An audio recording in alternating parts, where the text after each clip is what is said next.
જે જીવ ભગવાનના શરણે જાય, જે વ્યક્તિ ભગવાનની પાસે વયો જાય, પછી દુનિયાની કોઈ વસ્તુ માંગવી ન પડે, પછી આપોઆપ બધું મળી જાય. ભગવાનના શરણે જવાથી દરેક વસ્તુ મળી જાય. અને જે વ્યક્તિ ભગવાનના શરણે વહી જાય, ભગવાનનો સાચો ભક્ત, ભગવાન પાસે બીજું કઈ માંગે પણ નહીં. આ બે વાત છે. જ્યારે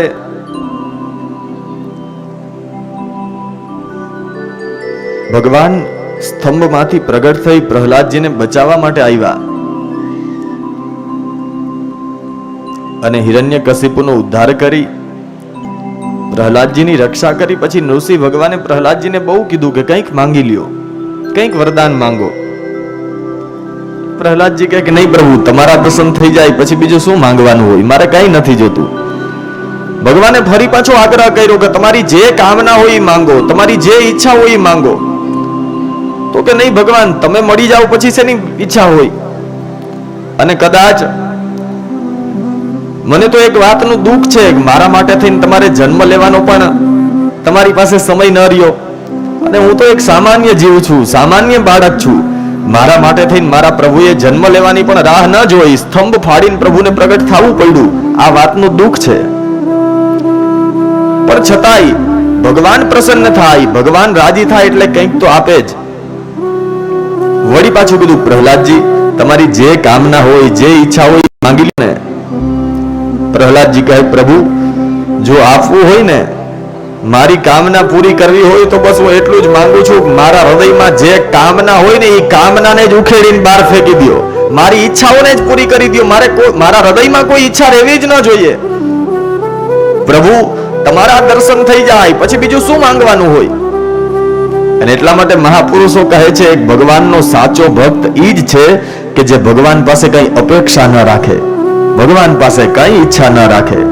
બસ પ્રભુ હું આપીશ, બાકી મારે તારી પાસેથી કઈ નથી જોતું.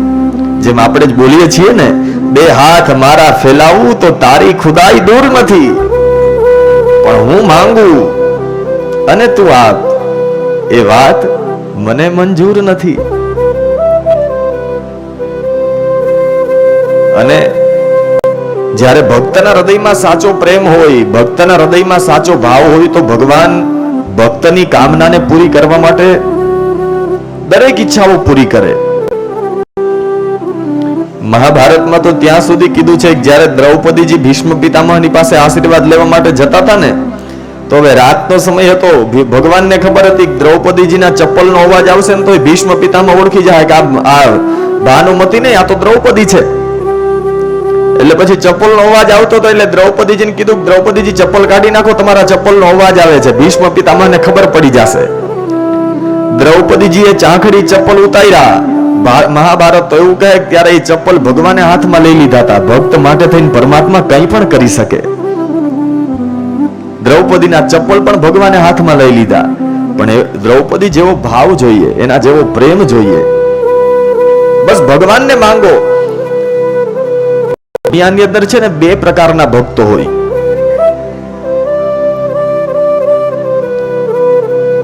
બે પ્રકારના ભક્તો સમાજમાં જોવા મળે. એક ભક્તો એવા હોય કે જે ભગવાનની પાસે માંગે, એક ભક્તો એવા હોય કે જે ભગવાનની પાસે માંગે, અને બીજા ભક્તો એવા હોય જે ભગવાનને જ માંગે. તમે જ કયો ક્યાં ભક્ત શ્રેષ્ઠ કહેવાય? ભગવાન પાસે માંગે ઈ શ્રેષ્ઠ કહેવાય કે ભગવાનને માંગે ઈ શ્રેષ્ઠ કહેવાય? આપણે કેવા બનવાનું છે?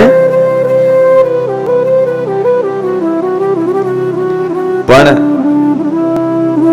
અત્યારે જીવ સહજ સ્વભાવ થઈ ગયો, મારો તમારો બધાનો, કે આપણે આ કેવું છે કે કથા સાંભળતા હોય ને ત્યાં સુધી કેવા હારા હારા વિચાર આવે કે આપણે હવે બસ ભગવાન પાસે કઈ માંગવું જ નથી ને, ફોર વ્હીલ તો પછી થઈ જાય ને, બંગલા પછી થઈ જાય ને, લોન તો પછી ભરાઈ જાય, બસ ભગવાનને માંગી લઈએ. એવું થાય ને કથા સાંભળતા હોઈએ ત્યારે. પણ પેલા જંગલની અંદર, વનની અંદર ભેંસ ચરાવવા જાય ને, એટલે આપણે બધા તો આમ તો ગામડામાં રહેવા વાળા છીએ એટલે બધાને ખબર હશે કે ગામડામાં સવારમાં ભેંસ ચરાવવા નીકળ્યા હોય ને એટલે ઓલી મોટી મોટી માખી હોય ને એને આપણે બગા કહીએ. આ બગા છે ને એ જ્યારથી ભેંસ ઘરની બહાર નીકળે ને ત્યારથી એની માથે જ આટા મારતી હોય. પછી રસ્તામાં ક્યાંક નદી આવે જંગલમાં ને ભેંસ નદીમાં નાવા જાય ને તો આ બગા ક્યાંય છેટી ન જાય, એ નદીના કિનારે જ આટા મારતી હોય. જેવી ભેંસ નાતી હોય ત્યાં સુધી એના શરીર ઉપર ન હોય, પણ જેવી ભેંસ નાઈને બહાર નીકળે ને એટલે તરત ઓલી બગા પાછી નદીના કિનારે જ આટા મારતી હોય. જેવી ભેંસ નાઈને બહાર નીકળે તરત પાછી ચોટી જાય. જગતની માયા એવી છે, અહીંયા સુધી અહીં બેઠા હોય ને ત્યાં સુધી અહીં અંદર ન આવે, અહીં દરવાજાની બહાર જ ગેટ પાસે જ ઊભી હોય. જેવા અહીંથી બહાર નીકળીએ એટલે પાછી ચોટી જાય. તો બે પ્રકારના ભક્તો હોય, એક ભગવાનની પાસે માંગે અને એક ભગવાનને જ માંગે. અને એમાંથી સમાજમાં એવું છે કે આપણે બધા ભગવાનની પાસે જ માગ્યા કરીએ, બાકી ભગવાનને માંગવા વાળા તો 105 જણા એ માંડ માંડ હોય. પણ બસ ભગવાનની પાસે કઈ માંગવાનું નહીં, પોતાની જાતને સમર્પિત કરી દેવાની. એક દિવસ એક ચોર ચોરી કરવા નીકળ્યો. હવે ચોર છે એ ચોરી કરવા ગયો એટલે રાતનો સમય હતો, આખા ગામમાં ફરી લીધું પણ ક્યાંય કઈ ચોરી થાય એવું દેખાણું નહીં. એટલે પછી વિચાર્યું કે આજે ક્યાંય ચોરી નહીં થાય, પણ હવે આપણે એવું હોય ને દુકાન ખોલી છે પછી બોણી તો થવી જોઈએ ને. એટલે જે જેનો ધંધો. અહીંયા આવીને તમે એકાદો શબ્દ તમે જીવનમાં ઉતારો તો અમને એવું થાય કે અમારી દુકાનની બોણી થઈ, બાકી તો પછી એમ થાય કે આજ કઈ વેપાર ન થયો. એટલે અમારો વેપાર હાલે, ધંધો હાલે એવું કઈક કરજો, આમાંથી કઈક જીવનમાં ઉતારતા જાજો.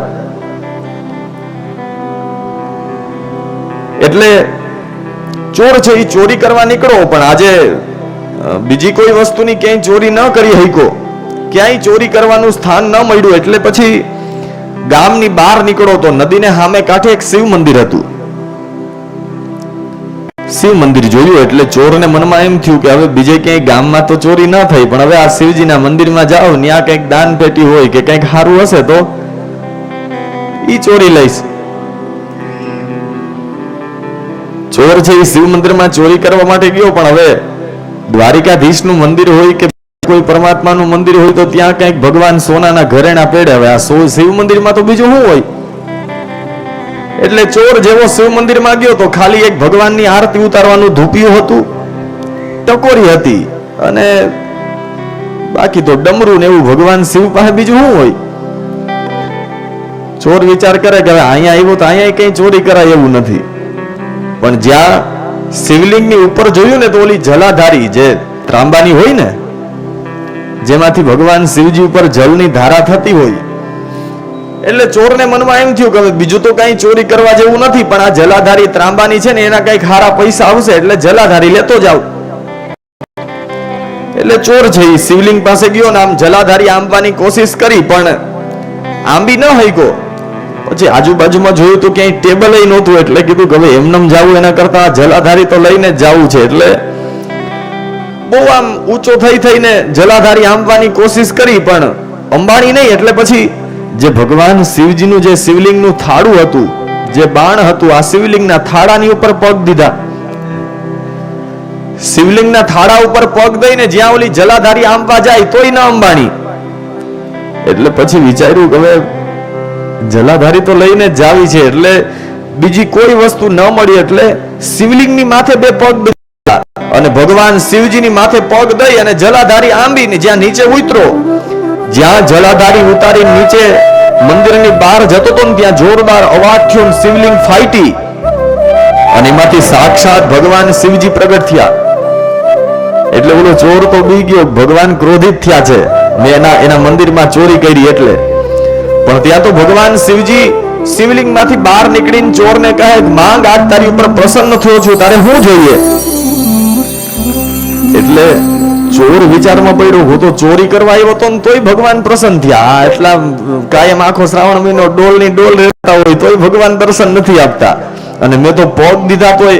પછી તો ભગવાનની સામે બે હાથ જોડીને કહે, ભગવાન મારે કઈ જોતું નથી, પણ હું તો ચોરી કરવા આવ્યો હતો અને છતાંય તમે ભગવાન પ્રસન્ન થયા. શિવજી કહે, સાંભળ, તારી ઉપર રાજી થયો, તારી ઉપર પ્રસન્ન થયો નું એક જ કારણ છે, બધા ભક્તો અહીંયા આવતા હોય, કોઈ પાણીનો કળશ ચડાવે, કોઈ વધારે ભસ્મ ચડાવે, કોઈ વળી ચંદન ઘસીને ચંદનનો લેપ કરે, વળી કોઈ ભગત હોય તો કઈક આભૂષણો ધરતો જાય. કદાચ એનાથી કોઈ મોટો ભગત હોય તો ઘણી બધી પૂજાઓ કરે, પણ તે પૂજા તો કરી, પણ હારે હારે કોઈ આવે તો પાણી સમર્પિત કરે, કોઈ આવે તો બીલીપત્ર ચડાવે, કોઈ ફૂલ ચડાવે. પણ ગાંડા, તે તો તારી આખી જાતને મારી ઉપર ચડાવી દીધી, એટલે તારી ઉપર પ્રસન્ન થયો છું. આ બીલીપત્ર ફૂલની જરૂર નથી, બસ જાતને સમર્પિત કરવી પડે. તો અહીંયા ભગવાનના જે ભક્ત હોય એને પ્રભુ ઉપર ભરોસો હોય. બહુ વરસાદ થયો એટલે નંદ બાબા અને ગોવાળિયાઓ ભગવાન કૃષ્ણની પાસે ગયા અને કહ્યું કે લાલા, અમે તને કહ્યું હતું ને કે ઇન્દ્રનો યજ્ઞ બંધ કરશું તો પરિણામ સારું નહીં આવે, હવે આપણી રક્ષા કોણ કરશે? એટલે ભગવાન કહે, બાબા ચિંતા ન કરો, જે ગિરિરાજજીની પૂજા કરી છે ને એ ગિરિરાજજી જ આપણી રક્ષા કરશે. ગિરિરાજજીની તળેટીમાં લઈ ગયા અને જમણા હાથની ટચલી આંગળી ઉપર 7 દિવસ સુધી ગિરિરાજજીને ધારણ કર્યા. અને શ્રીમદ ભાગવત એવું કહે કે જ્યારે ભગવાને 7 દિવસ સુધી ગિરિરાજજીને ધારણ કર્યા ને ત્યારે ભગવાનની ઉંમર 7 વર્ષની હતી. યહ સપ્તાહયનો બાલઃ, સપ્તાહયનો, હયનનો અર્થ થાય વર્ષ અને સપ્ત એટલે 7. ભગવાને 7 દિવસ સુધી ગિરિરાજજીને ધારણ કર્યા ત્યારે ભગવાનની ઉંમર માત્ર 7 વર્ષની હતી. તમે કલ્પના કરો કે 7 વર્ષના બાળકે 7 વર્ષના બાળકના સ્વરૂપે જ્યારે ભગવાને ગિરિરાજજીને ધારણ કર્યા હશે, એ દ્રશ્ય કેટલું સુંદર હશે. ખાલી કથા સાંભળવાની છે એવું નહીં, ક્યારેક ક્યારેક આંખો બંધ કરીને આવી કલ્પના કરી પણ લેવાની કે ભગવાને આમ ગિરિરાજજીને ધારણ કર્યા હોય ને બધા ગોવાળિયાઓ ગિરિરાજ પર્વતની નીચે હોય, અને પછી જુઓ જે કથા સાંભળવાનો આનંદ આવે. એટલે 7 દિવસ સુધી વરસાદ વરસ્યો. ઇન્દ્રના મનમાં અભિમાન હતું કે આટલો બધો વરસાદ થયો, હવે તો યમુના નદીની અંદર બધું ડૂબી ગયું હશે, અત્યારે વ્રજની અંદર એક પાંદડું પણ નહીં હોય. અને જ્યાં 7 દિવસ સુધી વરસાદ વરસાવીને 8મા દિવસે જ્યાં ઇન્દ્ર જોવા આવ્યા, ત્યાં તો આખું વ્રજ ગિરિરાજજીની નીચે સુરક્ષિત હતું. આ ગિરિરાજજીનું બીજું એક નામ છે ગોવર્ધન. આપણે કહીએ ને ગોવર્ધન નાથ, આ ગિરિરાજજીનું બીજું નામ છે ગોવર્ધન. હવે આ ગોવર્ધન એટલે શું? ગોનો અર્થ થાય ઇન્દ્રિય અને ઇન્દ્રિયોનો સમૂહ એટલે ગોવર્ધન. આ ગોવર્ધન એટલે બીજું કઈ નહીં, મારું તમારું આ શરીર છે ને એ જ ગોવર્ધન છે, એ જ ગિરિરાજ છે. જેમ ઓલા ગોવર્ધન ગિરિરાજજીને ભગવાને ટચલી આંગળીએ ધારણ કર્યા હતા, એમ મારા ને તમારા શરીરને ચલાવે કોણ? આપણી તાકાત છે કે આપણે શ્વાસ લઈ શકીએ? આપણે હલાવીએ છીએ આ શરીરને? એ તો એની મરજી હોય, એની કૃપા હોય ત્યાં સુધી આ શરીર ચાલે. બાકી એની મરજી થાય કે હવે એક શ્વાસે નહીં, એટલે શ્વાસ લીધેલો હોય ને એ બહાર ન કાઢી શકીએ. એની મરજી થાય કે એક ક્ષણે નથી જોવા દેવી, એટલે આંખ ખુલ્લી રહી જાય. થાય ને આવું? ગોવર્ધન એટલે બીજું કઈ નહીં, જેમ ઓલા ગોવર્ધનને ભગવાને ધારણ કર્યા હતા, એમ આ શરીર રૂપી ગોવર્ધનને પણ ઈ જ ધારણ કરે છે. એની મરજી હોય ત્યાં સુધી શ્વાસ લેવાય, એની મરજી હોય ત્યાં સુધી આંખથી જોઈ શકાય, એની મરજી હોય તો જ હાથ 1 કલાક સુધી આમ રહી શકે. બાકી આમ રાખજો જીએ.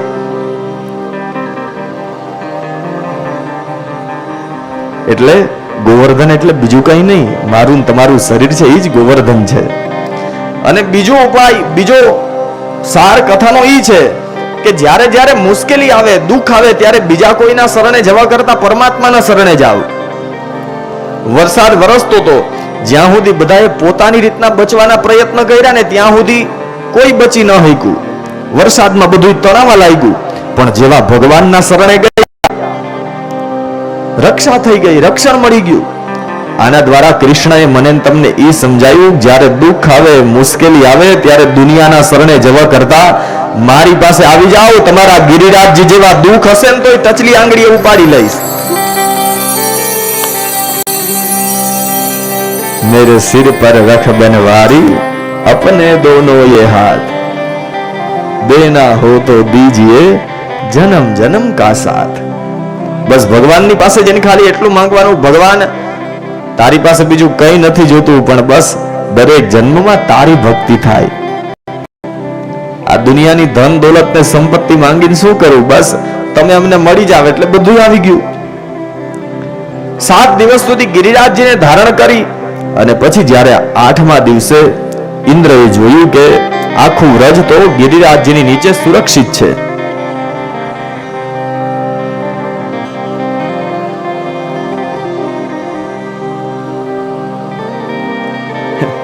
મને થાય જ છે, તમે આજનો દી એક દિવસ આજ ગરમી વધારે જ પડવાની છે, એમાં તમે કુલર આમ ફેરવશો કે આમ ફેરવશો કાંઈ ફેર નહીં પડે. પણ આ ગરમી હારી, અંદરનો તાપ જે ઘેરે જઈને દુખી થતા હોય ને એના કરતા. એટલે 7 દિવસ સુધી વરસાદ વરસ્યો. ઇન્દ્રએ જ્યારે 8મા દિવસે જોયું કે વ્રજ આખું સુરક્ષિત છે, એટલે મેઘ રાજાઓને કહ્યું કે હવે વરસાદ બંધ કરો. 8મા દિવસે જ્યારે વરસાદ બંધ થયો એટલે ભગવાને પણ જોયું કે હવે યમુનાજીનું પાણી ફરી પાછું શાંત થઈ ગયું. પછી ભગવાન પિતમ શૈલમ, શૈલમનો અર્થ થાય પર્વત. ભગવાને પણ ગિરિરાજજીને, એ શૈલમને, એ પર્વતને સ્વસ્થાને પૂર્વવત પ્રભુ પોતાની જગ્યાએ ગિરિરાજજીને ફરી પાછા પધરાવી દીધા. આખા વ્રજને લઈને ભગવાન ફરી પાછા ગોકુળમાં આવ્યા.